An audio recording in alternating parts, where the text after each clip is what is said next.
দে কি দিব? চান্দা দিবি।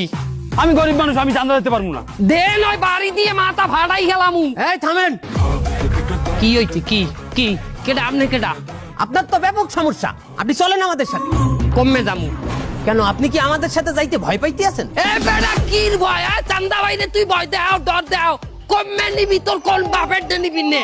চিন্তা করিয়ে দেখেন, আমাদের সাথে গেলে কিন্তু একটু সময় লাগবে।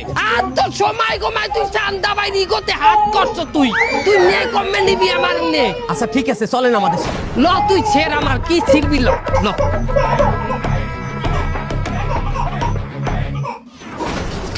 হুজুর আমারে 3 চিল্লাই নিয়ে না হুজুর, 3 চিল্লাই চাই না হুজুর, আমার পরীক্ষা আছে হুজুর। 4 মাস যখন তুমি ইমাম সাহেবের পিছনে দাঁড়াই নামাজ পড়বা, তোমার শয়তানি ছুট দিয়ে যাইবে কমবে। কত শয়তান এই বলে ভালো হয়েছে আল্লাহর রাস্তায় যাইয়া।